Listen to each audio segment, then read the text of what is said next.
The summer of 1986 was suffocating, not from the heat, but from fear. Carmen Snedeker had watched her son Philip waste away. 16 years old, Hodgkin's lymphoma. The doctor spoke in measured tones, using words like treatment protocol and survival rates. But Carmen understood the truth in their eyes. Her son was fighting for his life. The hospital was 2 hours away. 2 hours of watching Philip wince with every bump in the road. 2 hours of listening to him try to hide his pain. 2 hours, 4 times a week.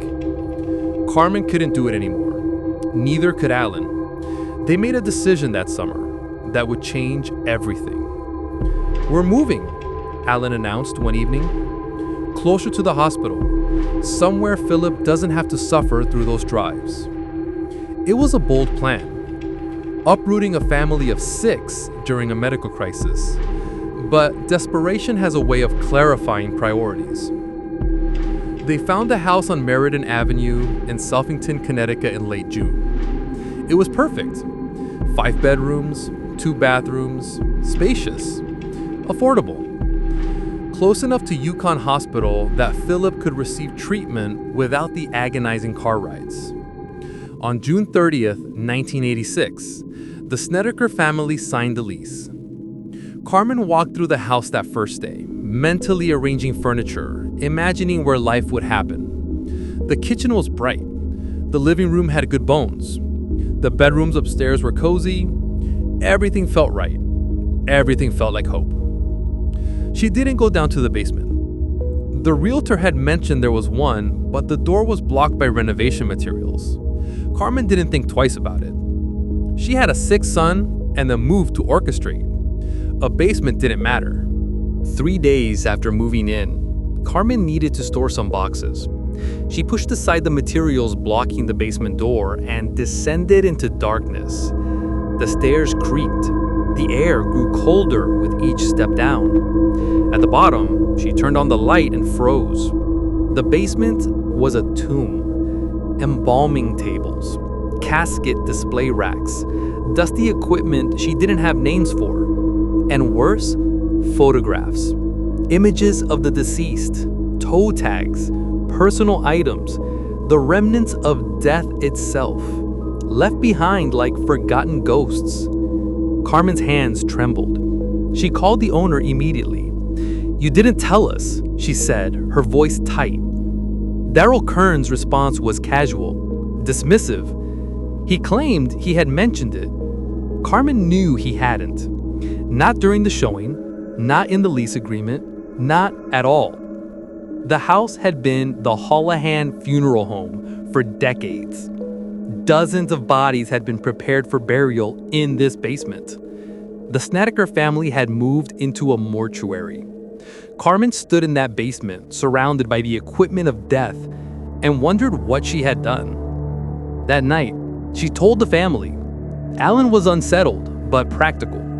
The kids reacted the way kids do, with a mixture of fear and morbid fascination. Philip and Bradley, the oldest boys, approached it differently. They saw the basement not as a tomb, but as an opportunity, space, privacy, the kind of thing teenagers craved. "We'll take the basement," Philip said, "as a bedroom." Carmen wanted to say no. Every instinct screamed at her to say no. But Philip was sick. Philip needed normalcy. If claiming the basement as his own space gave him something approaching normal teenage life, then so be it. She didn't know this decision would haunt her for the rest of her life. The first night Philip slept in the basement, something woke him. It wasn't a sound exactly. It was a presence, a weight in the darkness, a feeling of being watched by something that shouldn't exist. Philip opened his eyes and saw him. A young man. Long black hair flowing down to his hips, standing at the foot of the bed, staring. Philip's breath caught in his throat. He tried to scream, but fear had stolen his voice. The figure didn't move, didn't speak, just stood there, watching, waiting. Then, as suddenly as it appeared, the apparition was gone. vanished into the darkness. Philip didn't sleep for the rest of the night. He told Carmen the next morning. She listened, her coffee growing cold in her hands, and tried to find a rational explanation. A bad dream, the stress of the move, the medication, something, anything other than what her gut was screaming at her. But it happened again the next night, and the night after that. The figure with long black hair became a nightly visitor to Philip's basement bedroom. Sometimes it would threaten him. Sometimes it would simply stand there in the darkness and whisper his name over and over. Philip, Philip, Philip. Until the boy felt like his identity was being torn from him piece by piece. Philip stopped sleeping. Dark circles spread under his eyes like bruises. His already frail frame grew thinner. "What's happening to him?" Carmen asked Alan one night, watching her son pick at his food, his hands shaking. Alan had no answer. Then it started happening to the others. Carmen was mopping the kitchen floor when she looked down at her mop water and froze. It was red, not the rusty red of old water, bright red, the color of blood. The bucket reeked of decay, the smell of rotting flesh, of death itself. Carmen dropped the mop and ran. Her hand wouldn't stop shaking for hours. The attacks became physical. Carmen and Alan both reported being assaulted in their sleep by invisible hands, violated, raped by things they couldn't see or fight. They would wake up bruised, traumatized, unsure if what happened was real. Objects moved on their own. Doors slammed. The house filled with a presence that seemed to grow stronger with each passing day. And Philip was changing. The kind boy was disappearing. In his place was someone harder, crueler, angry. One day, Carmen found him spinning his younger brother Bradley on a gurney, faster and faster, until he was screaming, begging him to stop. Philip was laughing, actually laughing. Another day, Philip locked his cousin Tammy in a wooden chest and walked away, leaving her trapped in the darkness, screaming. Carmen pulled her son out of the house and held him, terrified of who he was becoming. "What's wrong with you?" she whispered. Philip couldn't answer. He didn't know who he was anymore. It culminated on a day that Carmen would never forget. Philip attacked Tammy, violently, with an intensity that suggested something dark and ancient was moving through his limbs.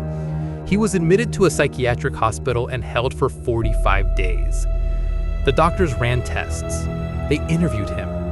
They listened to him describe the figure with long black hair. They made a diagnosis: schizophrenia. But there was something that didn't add up. The medication Philip was taking for his cancer, Hodgkin's lymphoma treatment, could not cause hallucinations. It couldn't trigger latent schizophrenia. The timing was wrong. The medical logic didn't work. One doctor pulled Carmen aside. "I don't know what's happening with your son," he said quietly, "but I know what it's not. And it's not schizophrenia caused by his medication. Whatever's going on, it's something else." Carmen looked at her son through the hospital window. Medicated, sedated, broken, and made a decision. Philip couldn't go home. She called relatives in another state and arranged for Philip to stay with them, away from the house on Meriden Avenue, away from the basement, away from the thing with long black hair. And then something extraordinary happened. Within days of leaving the house, Philip's condition improved. The voices stopped.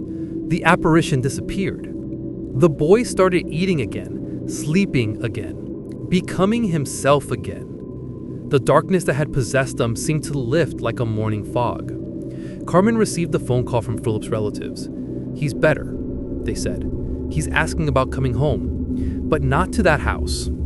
Carmen hung up the phone and looked at her husband. Alan's face was haggard. They both looked like they'd aged years in months. Carmen said, "We have to get out." Alan nodded. There was no argument, no debate. They both knew the truth that no doctor could explain. That house wasn't a home. It was something else entirely. In desperation, the Snedeker family reached out to Ed and Lorraine Warren, two paranormal investigators who had built a reputation exploring the supernatural corners of America.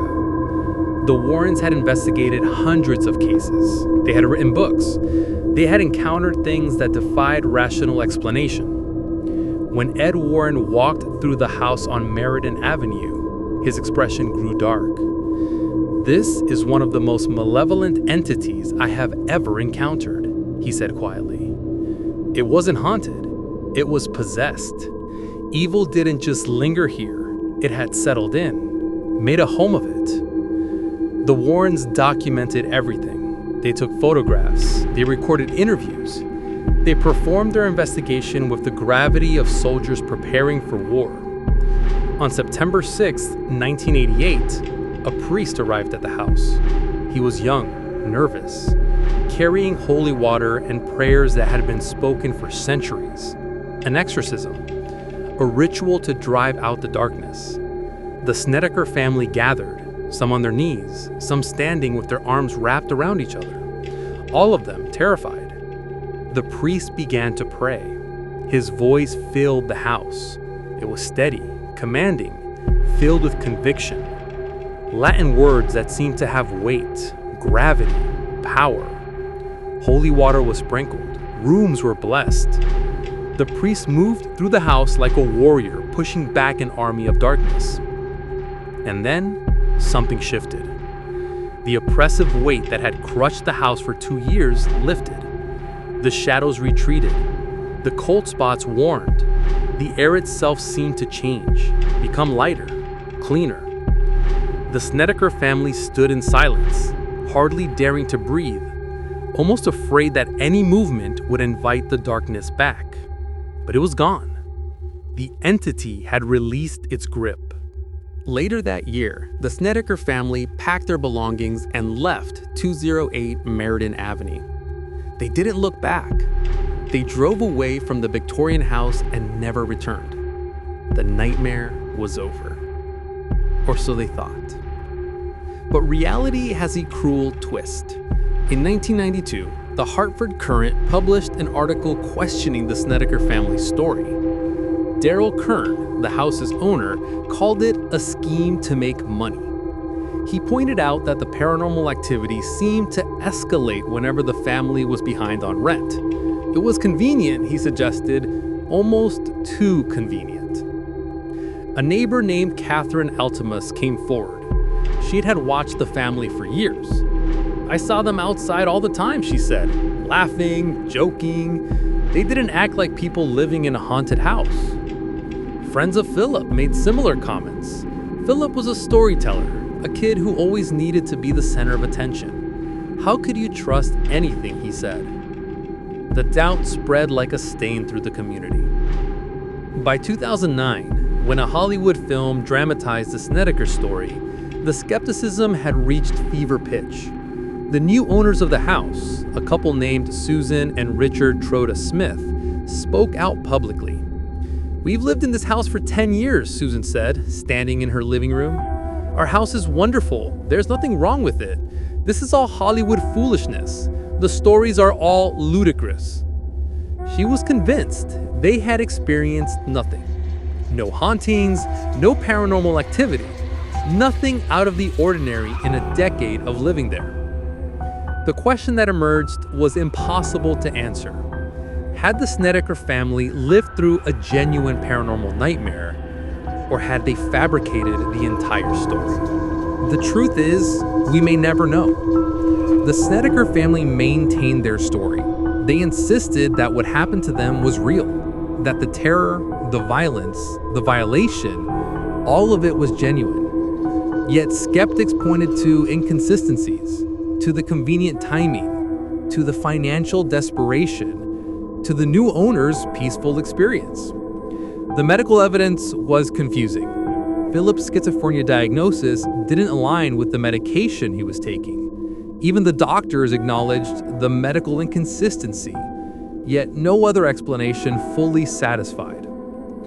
What happened at 208 Meriden Avenue in Southington, Connecticut between 1986 and 1988 remains a mystery. Did the Snedeker family genuinely encounter malevolent supernatural forces? Did Philip's illness and the family's stress create a shared psychological crisis? Did they deliberately fabricate the story for money or attention? Or does the truth exist somewhere in the spaces between these possibilities? In the realm where psychology and the supernatural intersect? Where desperation meets darkness? Where human suffering becomes indistinguishable from genuine evil? The house still stands on Meriden Avenue. Families have lived there since the Snedekers left. They have experienced nothing unusual, no apparitions, no voices, no attacks. But the question persists, unanswered and unanswerable. What truly haunted 208 Meriden Avenue?